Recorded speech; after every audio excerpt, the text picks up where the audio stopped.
High Commander Zixtal stood motionless before the Galactic Confederation's military council, their iridescent scales reflecting the soft blue light of the chamber.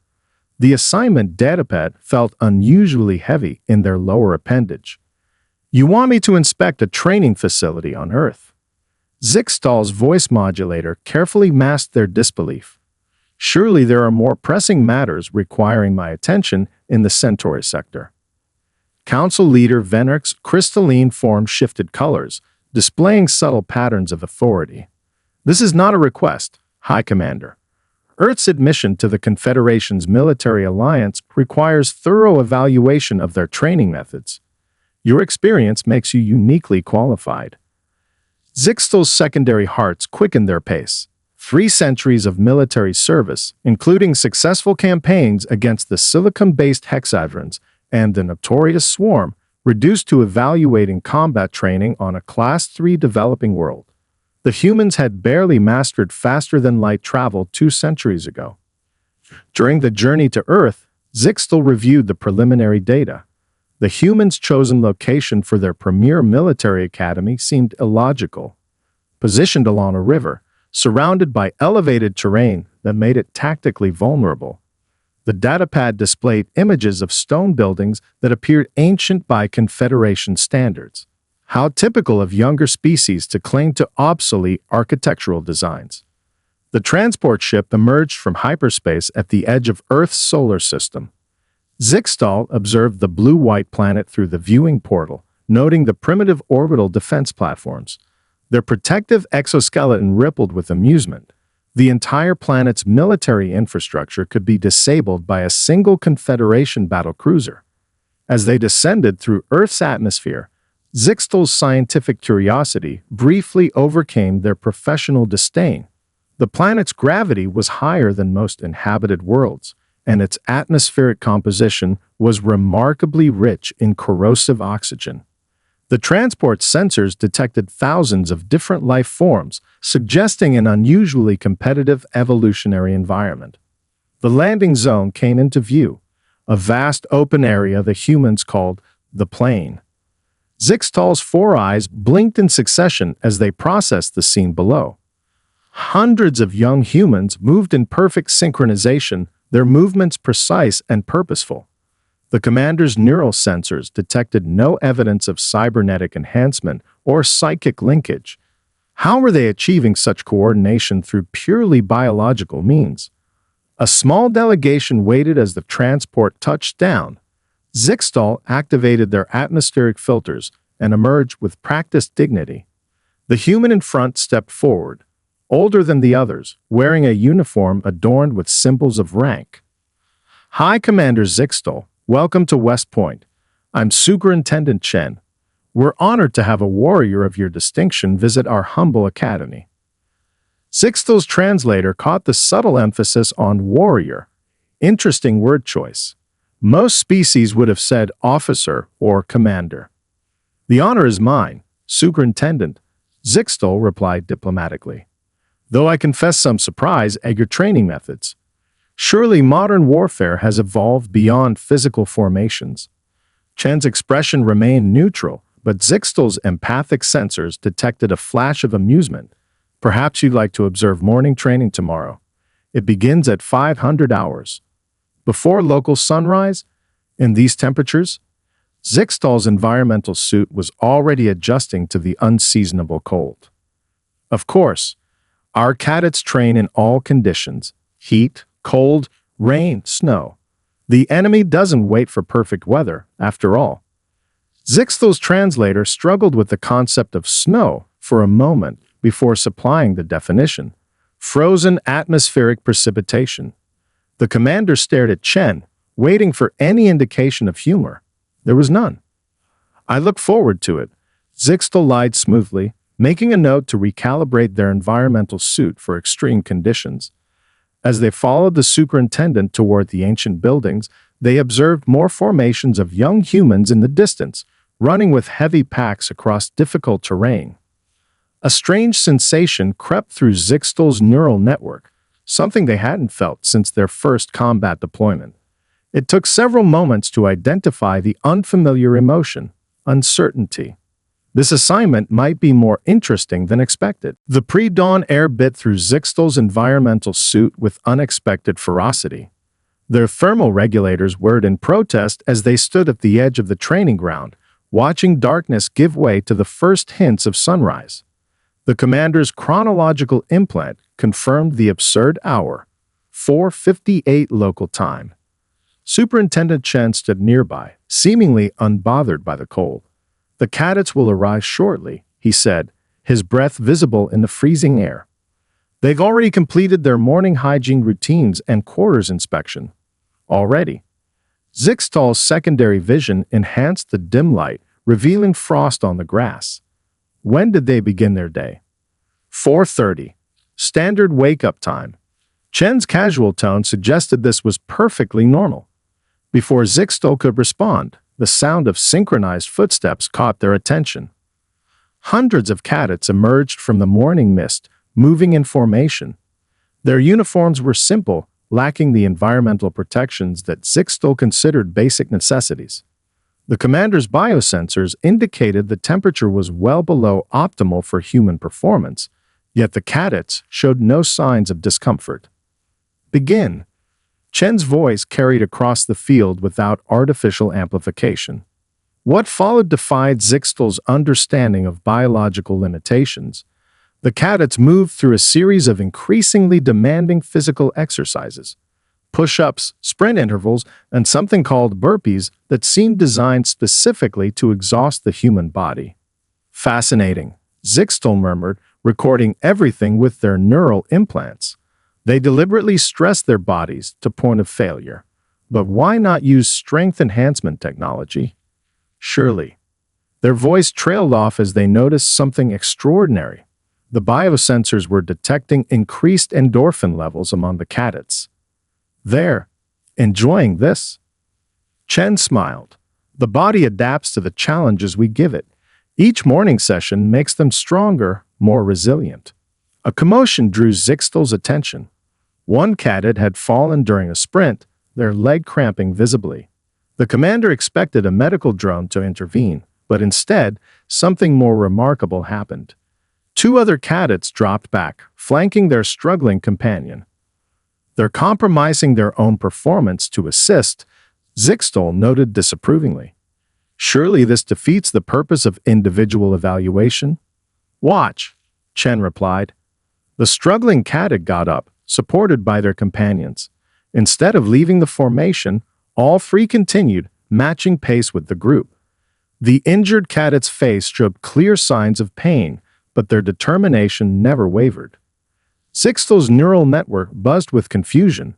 In Confederation training, that cadet would be removed from medical attention and performance evaluation. "Different philosophy," Chen explained. "We believe the true test isn't whether you fall, but how you rise." The cadets learned that their limits aren't fixed. They're meant to be pushed, broken, and rebuilt stronger. The morning exercises intensified. Cadets paired up for combat drills, their movements precise despite their obvious fatigue.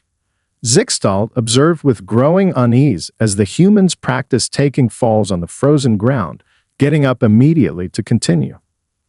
This level of physical contact training seems, Zixtal searched for the right word, primitive.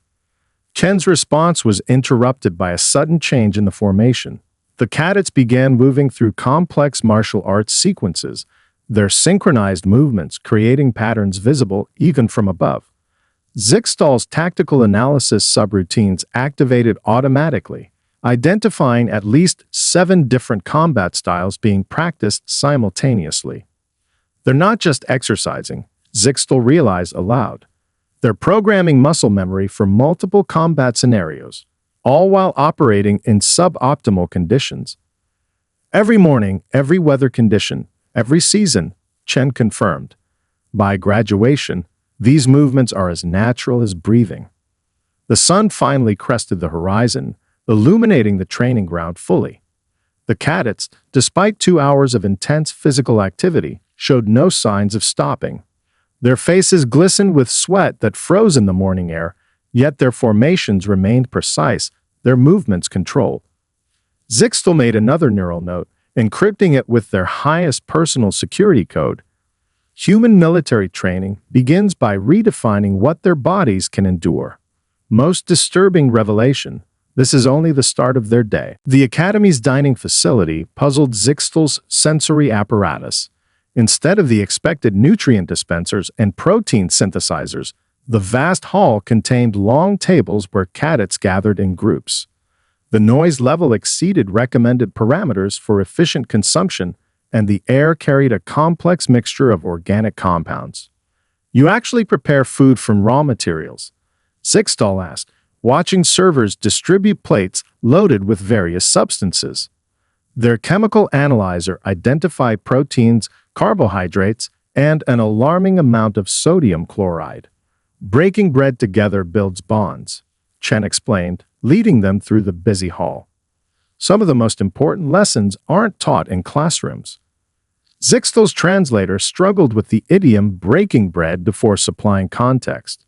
The commander observed more closely, their enhanced hearing picking up fragments of conversation from nearby tables. The Prussian campaign of 1785 proved that flanking maneuvers, if you consider the gravitational effects on plasma weapon trajectories, desert warfare tactics can be adapted for low-atmosphere environments by. They're studying during nutrient intake. Zixtal's surprise leaked into their voice modulator. Chen nodded. "Senior cadets often mentor juniors during meals. We find that informal discussions help reinforce formal lessons. Would you care to observe?" Before Zixtal could decline, they found themselves seated at a table with 6 cadets. The humans showed no sign of discomfort at sharing space with an alien commander, merely offering polite nods before continuing their discussion. "But sir," a young cadet addressed Zixtal directly, "in space combat, wouldn't traditional pincer movements be impossible due to three-dimensional warfare?" The commander's neural pathways froze momentarily at the unexpected query. Well, actually, they found themselves drawn into an increasingly complex discussion of spatial tactics, impressed by the cadets' grasp of both theoretical and practical applications. After the meal, Chen guided them to a classroom. Zixtal expected to find standard neural interfaces and simulation pods. Instead, they saw old-fashioned display screens and physical books alongside modern holographic projectors. Today's lesson, the Battle of Thermopylae and its applications to modern choke point defense in space, the instructor announced. Zixtal watched in fascination as ancient Earth warfare was analyzed alongside contemporary space combat scenarios. Consider the psychological impact, the instructor continued, of holding a seemingly indefensible position. The Spartans at Thermopylae knew their position would eventually be overwhelmed, yet they turned that knowledge into a weapon itself. A cadet raised their hand, like the defense of New Mars colony, when a single Earth ship held the Lagrange point against an entire pirate fleet. Precisely. The tactical situations, separated by thousands of years, share common principles. Who can identify them? Zixtal's neural processors whirred as cadets dissected both battles, drawing parallels between ancient shield walls and modern energy barriers, between bronze spears and plasma torpedoes. They weren't just learning history, they were extracting its essence and applying it to future warfare. The commander made another encrypted note. Humans don't see combat evolution as linear. They treat ancient wisdom and modern technology as complementary tools, not sequential developments. Most concerning observation, they appear to romanticize last stands and impossible odds. The lesson shifted to practical applications. Cadets gathered around a holographic display showing a space station under siege. Your mission, the instructor announced, is to defend this position with limited resources against the superior force. You may use any tactics from any era of human warfare. Zixtal watched in growing unease as the cadets began proposing solutions that merged historical strategies with futuristic technology. One group suggested using maintenance drones in a manner reminiscent of ancient Greek fire ships. Another adapted medieval castle defense principles to space station design. Remarkable. Zixtal murmured to Chen. They don't simply study their military history. They learned from it, Chen finished. Every battle ever fought has something to teach us about the battles yet to come. The commander's primary heart fluttered uncomfortably. They had expected to find primitive training methods. Instead, they were watching humans systematically compile and weaponize their entire military history. The afternoon sun cast long shadows across the Academy's advanced weapons range as Zixtal followed Chen into an observation booth. Below, cadets were preparing for what humans called a tactical response demonstration. The commander's attention focused on the sleek plasma rifles being distributed. At least these looked properly advanced. Standard Confederation design, Zixtal noted with approval. Though I'm surprised you've integrated them into basic training so quickly. Chen's slight smile should have been a warning. We believe in preparing our cadets for all possibilities. Instructor Martinez, you may begin. The first phase proceeded as expected. Cadets moved through the course with reasonable proficiency, their plasma shots hitting targets with acceptable accuracy. Zixtal's neural processors calculated their success rate at 82%, respectable for a developing species. Then Martinez pressed a button. The plasma rifles emitted a unified shutdown tone.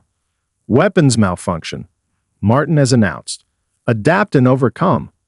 Without hesitation, every cadet switched to the projectile sidearms strapped to their legs. The exercise continued without breaking rhythm, only now the air cracked with the sound of chemical propellants. Primitive ballistic weapons as backup. Zixtal's voice modulator couldn't quite hide their confusion. Surely. Watch, Chen interrupted quietly. Martinez pressed another button. The electronic targeting systems on the projectile weapons went dark. Again, without missing a beat, the cadets adjusted. Some switched to iron sights, others moved closer to their targets, adapting their tactics to the weapon's reduced range. Impressive, Zixtal admitted, but in real combat conditions. Martinez's voice boomed out again. EMP surge. All electronics down. Switch to alternative methods. Zixtal's four eyes widened as the cadets immediately slung their weapons and retrieved what appeared to be curved pieces of synthetic fiber and primitive arrows. The projectiles whistled through the air, striking targets with surprising accuracy. Are those mechanical tension weapons? Compound bows, Chen corrected. No electronics, no metal components, virtually undetectable by standard scanners, and silent. The demonstration continued, each phase removing another layer of technology.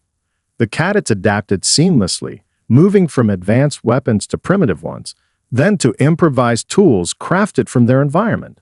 When all weapons were declared contaminated, they demonstrated hand-to-hand combat techniques that made Zixtal's exoskeleton bristle. This isn't just weapons training, the commander realized aloud.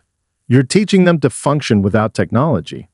Technology is a tool, not a crutch, Chen replied.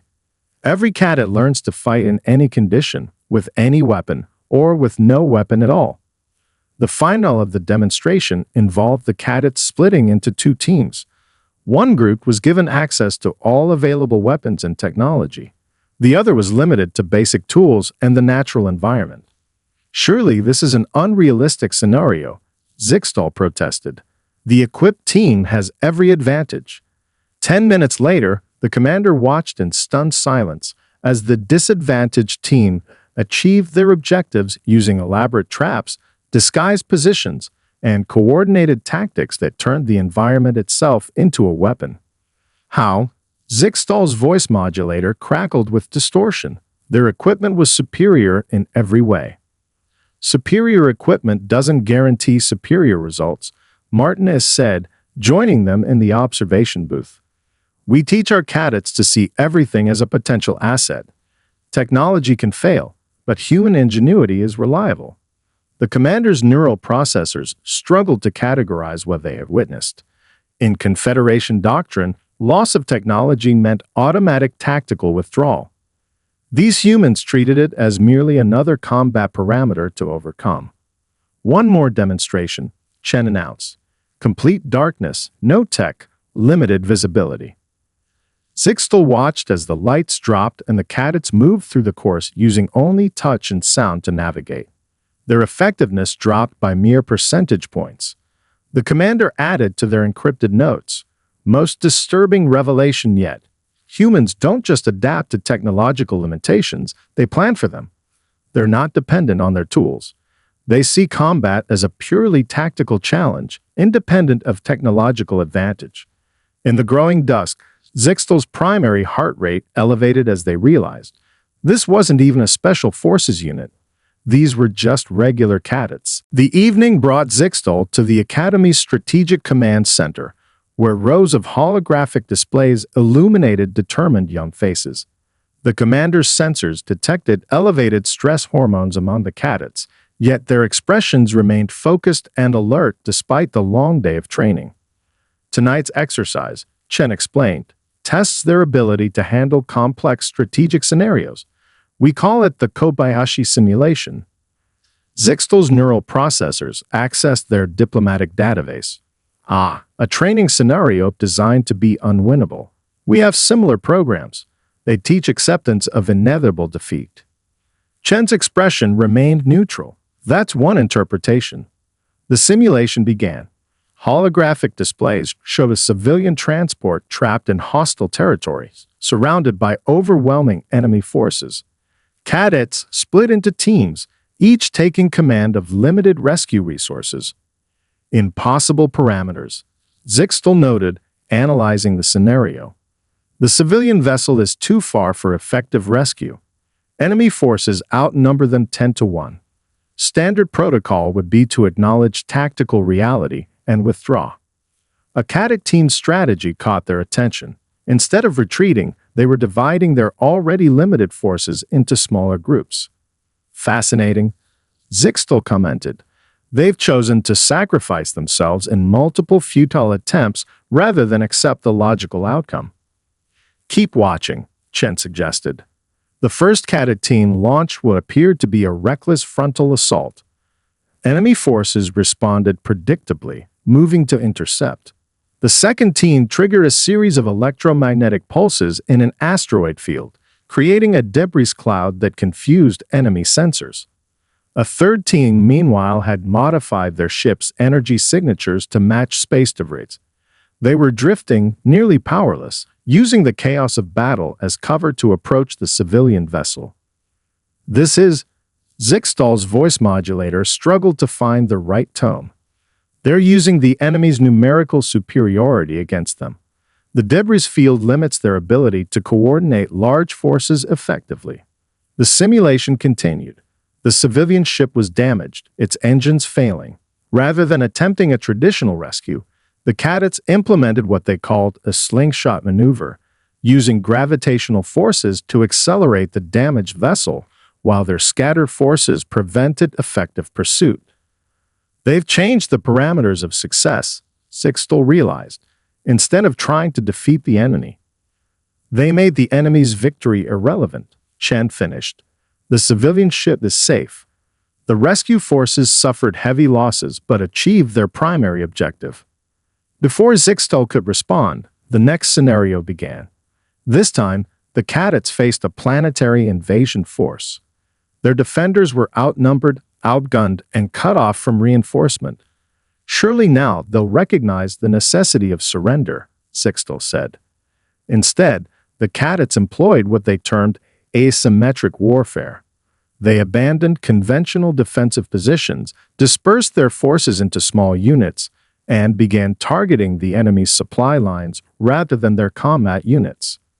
These tactics, Zixtal's neural processors, worked furiously.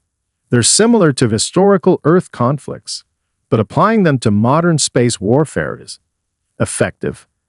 Chen suggested as the simulation showed the invasion force's coherence beginning to fracture. The cadets pressed their advantage, using the planet's complex terrain to mask their movements. They turned urban centers into labyrinthine traps, transformed civilian infrastructure into improvised weapons platforms, and employed local astronomical phenomena as tactical assets. This isn't just tactical adaptation. Zixtal noted in their encrypted log. They're rewriting strategic doctrine in real time. Most concerning observation, they seem to become more creative under pressure. The evening's final simulation presented multiple scenarios simultaneously. Cadets had to coordinate responses across different tactical situations, each with its own impossible parameters. Their solutions defied conventional military logic. They linked seemingly unrelated scenarios, using the outcome of one situation to influence another. They transformed disadvantages into advantages, turned retreats into ambushes, and consistently refused to accept impossible odds as determinative. You're not teaching them to win battles, Zixtal finally understood. You're teaching them to redefine victory itself. Chen nodded. In human military history, some of our greatest victories came from battles that, by all conventional metrics, we should have lost. The commander added one more note to their increasingly disturbing report. Human strategic doctrine appears to treat impossible situations as simply problems lacking creative solutions. Most alarming conclusion. They train their officers to believe that defeat is merely a failure of imagination. The setting sun cast long shadows across the Academy's advanced training facility as Zixtal followed Chen through a series of reinforced security checkpoints. The commander's environmental suit registered increasing pressure as they descended underground, where the facility's most specialized training took place. Our next demonstration, Chen explained, showcases advanced environmental adaptation training. Some of these methods are usually reserved for special operations candidates. The first chamber they entered simulated Arctic conditions. Through thermal-shielded windows, Zixtal observed cadets moving through deep snow, their bodies adapting to temperatures that would incapacitate most species. Their movements remained precise despite the extreme cold. The temperature is minus 40 degrees, Chen noted casually. They've been in there for 3 hours. Zixtal's thermal sensors confirmed the reading.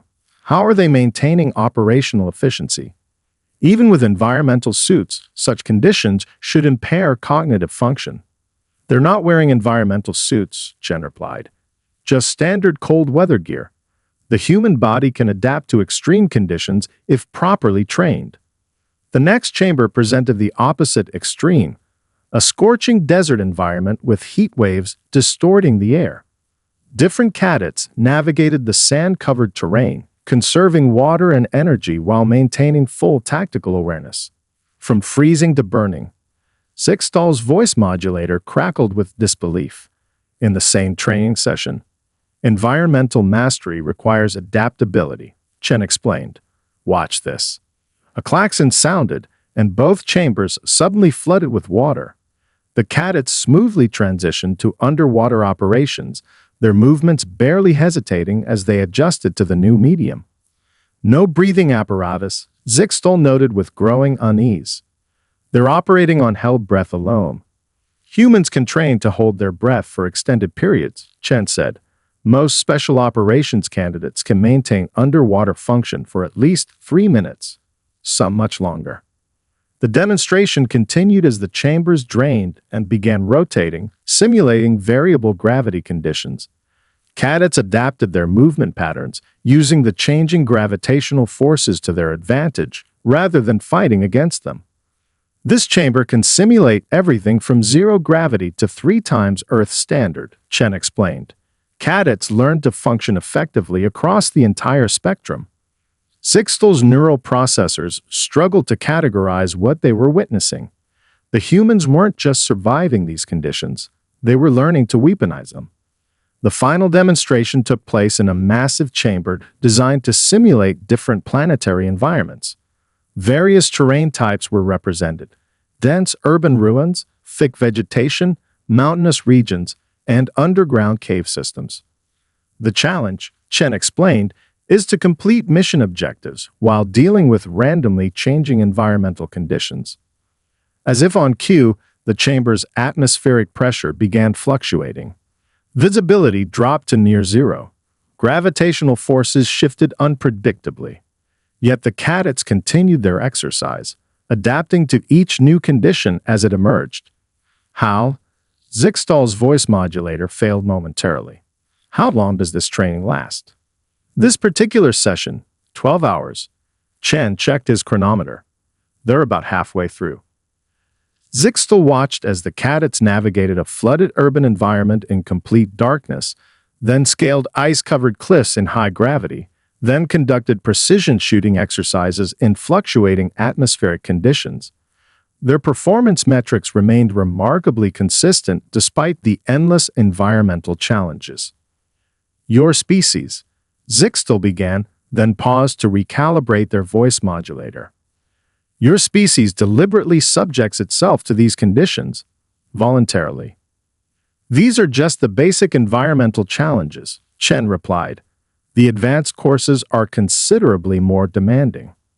The commander's primary heart nearly stopped. More demanding. Of course, these cadets are just learning the fundamentals.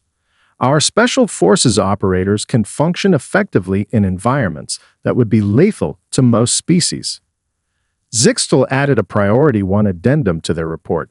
Critical observation. Humans do not simply train to survive hostile environments. They systematically expose themselves to extreme conditions until such environments become tactical advantages. Most disturbing revelation. They consider these challenges enjoyable. As they left the facility, Zixtal noticed something that their sensors had initially missed. The cadets emerging from the environmental chambers were smiling, exchanging what appeared to be jokes about their experience. They're laughing, Zixtal noted in horror. They endured conditions that would break most species, and they're laughing. Chen's response did nothing to ease the commander's growing concern. Well, of course, the difficult days are what make us stronger. Sleep eluded Zixtal despite their quarter's perfect environmental calibration. The day's observations had overwhelmed their neural processors, leaving them restless. A distant sound caught their attention. Rhythmic movements outside, barely perceptible even to their enhanced hearing. The commander activated their night vision and approached the window. The sight below froze all four of their hearts simultaneously. Cadets moved through the darkness in perfect formation, carrying loads that Zixtal's sensors indicated exceeded 40% of their body weight. The night air had grown colder, and a steady rain fell, yet their pace never wavered. Unable to sleep, Commander. Chen's voice made Zixtal's exoskeleton ripple in surprise. The superintendent had approached without triggering their proximity sensors. What are they doing? Zixtal asked, gesturing to the cadets below. Surely they've exceeded reasonable training duration for one day. This is the Leadership Development course, Chen explained. 20 hours of continuous operations under challenging conditions. The cadets must complete complex tactical objectives while sleep-deprived and physically exhausted. Zixtal's sensors detected movement in another direction. More cadets emerged from the woods, their uniforms covered in mud. They carried what appeared to be crude rafts constructed from local materials. The river crossing phase, Chen noted. They had to build their transport using only found materials, navigate downstream in darkness, and maintain team cohesion throughout. The commander watched as the cadets launched their makeshift crafts into the swift current. Their night vision equipment had been confiscated earlier, forcing them to rely on pure human senses. This seems unnecessarily dangerous, Zixtal observed. The combination of cold water, darkness, and exhaustion creates conditions that test their limits, Chen finished. Watch how they handle it. The cadets moved with surprising efficiency, using rope systems and team coordination to navigate the treacherous waters. When one raft began to break apart, its team quickly redistributed their load to maintain buoyancy, all while keeping their weapons and equipment dry. They're not just surviving, Zixtal realized. They're solving complex tactical problems in real time, despite their physical condition. More movements caught their attention. Another group was scaling the steep cliff face behind the academy, using minimal equipment. Their progress was slow but methodical, each climber securing the path for their teammates. The Vertical Assault course, Chen said. It teaches them to overcome both physical and psychological barriers. Fear of heights, for instance, becomes irrelevant when you learn to trust your training and your team. Zixtal's neural processors struggled to integrate this new information. In Confederation forces, we use anti-gravity units for vertical operations. This seems primitive. Chen suggested, perhaps, but what happens when the anti-gravity units fail? The commander watched as the climbing team reached their objective, immediately setting up a defensive position despite hours of exhausting physical effort. Their movements remained precise, their tactical awareness undiminished. "They've been awake for over 20 hours, Zixtal noted, checking their chronological implants. Engaged in constant physical activity, operating in adverse conditions, yet their performance metrics have only decreased by marginal percentages." Chen nodded. Human endurance isn't just physical, it's mental, emotional, spiritual, some might say. Below, the river crossing teams had reached their objective. Without pausing to rest, they began preparing for their next challenge. Their quiet efficiency spoke of something beyond mere training. "You're not just teaching them to fight," Zixtal said slowly, their voice modulator struggling to maintain stability. "You're fundamentally changing how they perceive limits." Limits? Chen smiled slightly. "Humans have a peculiar relationship with limits, Commander. We see them not as absolute boundaries, but as challenges to overcome." Zixtal added to their increasingly disturbing report, "Critical update. Human military training appears designed to systematically erase normal biological and psychological constraints. Most alarming observation. They consider this process of self-transformation to be a fundamental part of their development, not an extreme measure for special operations." As the night deepened, more cadets emerged from various training scenarios, each group moving with purpose despite their exhaustion. None showed signs of stopping. "How much longer will this continue?" Zixtal asked quietly. "Until they complete their objectives," Chen replied. "The timeline is less important than the lessons learned." The commander's exoskeleton shuddered involuntarily. They had come expecting to observe a primitive military academy. Instead, they were watching humans methodically reshape themselves into something else entirely. Zixtal's transport pod hummed softly as it broke through Earth's atmosphere, but the commander barely noticed. Their neural processors were operating at maximum capacity, attempting to synthesize everything they had witnessed at the academy. The classified report to the Galactic Confederation's Military Council remained unfinished, its implications too disturbing to properly articulate. The commander's four eyes closed in sequence as they reviewed their encrypted observations one final time. The morning exercises that revealed humans' capacity for deliberate physical stress. The strategic simulations that demonstrated their ability to redefine victory. The environmental training that showed their mastery of extreme conditions. Their primary heart accelerated as they began the final report. 2. Supreme Military Council, Galactic Confederation. Priority level. Maximum. Subject. Earth Military Assessment. Critical findings. Honored Council members. My preliminary assessment of Earth's International Military Academy requires immediate attention. Previous analyses of human military capability have been catastrophically underestimated. They are not, as we assumed, simply a young species clumsily imitating advanced warfare techniques. Their approach to military training defies conventional classification. While we create soldiers through technological enhancement and genetic optimization, humans have developed a system that fundamentally transforms their natural capabilities. 1. Physical conditioning. They deliberately expose themselves to physical stress until their bodies adapt, creating natural resistance to conditions that would incapacitate most species. They consider this process enjoyable. 2. Technological integration. Unlike our forces, they train to function at full capacity with or without advanced technology. Each cadet is equally comfortable with plasma weapons or primitive projectiles. Technology enhances their capabilities but is never allowed to become a dependency. 3. Strategic innovation. Their approach to impossible scenarios suggests a species-wide resistance to accepting defeat. They systematically train their officers to view overwhelming odds as tactical puzzles rather than absolute limitations. 4. Environmental mastery. Their training methodically exposes cadets to every conceivable hostile environment. They emerge capable of operating effectively in conditions that our medical databases classify as unsurvivable. 5. Psychological transformation. Most critically, their training doesn't just teach military skills.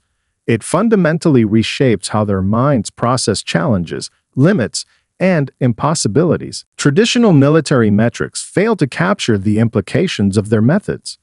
We have been measuring their weapons, ships, and technological capabilities while completely missing their true strength, their ability to adapt, innovate, and overcome regardless of circumstances. Urgent recommendations. 1. Immediately revise all existing military treaties with Earth. 2. Recategorize humans as a Class 1 military power despite their technological limitations. 3. Initialize emergency protocols for potential human expansion scenarios. 4.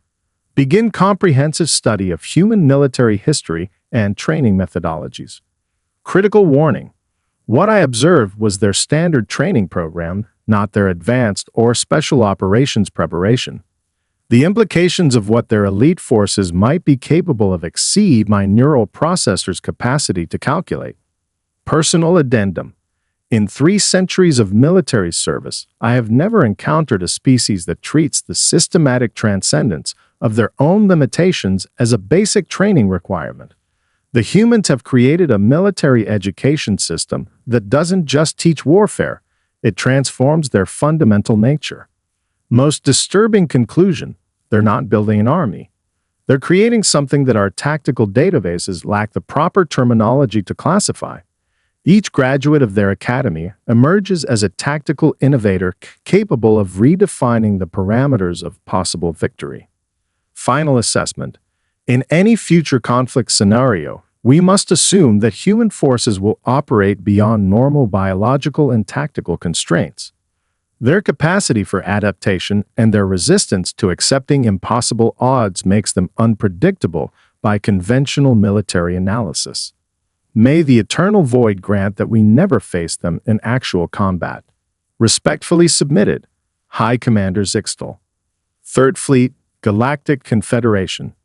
As the transport accelerated toward the hyperspace jump point, Zixtal gazed one final time at the blue planet receding behind them. Their environmental suit registered an involuntary shudder. The humans didn't just train warriors. They had systematized the transformation of their own species into something else entirely, and they were teaching these methods to every cadet in their academy. The commander activated their personal log one final time. Most terrifying revelation. They're still evolving, still adapting, still pushing their limits. What they become tomorrow will exceed what we observed today.